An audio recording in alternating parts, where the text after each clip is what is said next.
नहीं रे माई, झूठ बोलते ना। लिया के पैसा को लेकिन पे लुटा दिले हो यहाँ। अपन नाव से 1 कट्ठा बेच के अब पैसा जमा कर दो। चल ले।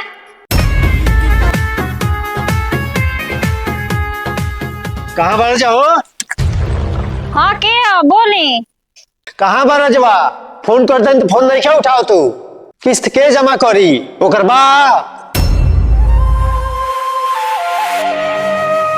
साहब कुछ दिन के टाइम दी, आवत तने तो हम उनसे बात करतनी।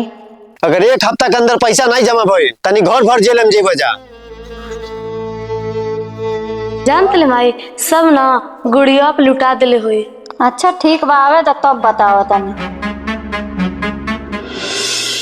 सवेरे के भटकल पंछी का हो किस्त निकाल के तो खा ला लो। अब बोरी के मुड़ी का लटकाओ तोड़ा तार बाप भरी है। आओ तो सो किस्त वाला तो हमरा के धमका के जाता ना सो। आखिर तू पैसा कैला का?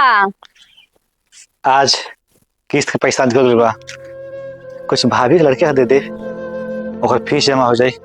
कुछ भाभी के दे दे, बाकी घर के काम हो जाए।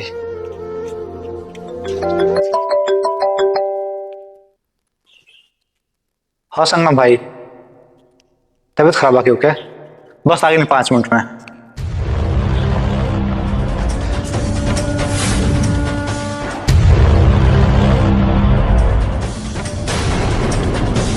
चोरी हो गई। ये घरों में 3 जाने बानी जा तो हम चोरौनी है कि हमारी बेटी चोरौलसिया।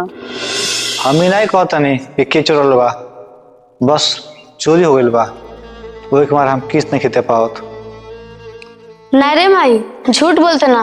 लिया के पैसा को लेकिन पे लुटा दिले हो यहाँ। हम झूठ ना बोलते नहीं, हम सच बोलते नहीं। आखिर हम कैसे विश्वास दिलाएं? सीधा नहीं चिरी। विश्वास का दिलाओ बटे। अपन नाव से 1 कट्ठा बेच के अब पैसा जमा कर दो। चल ले।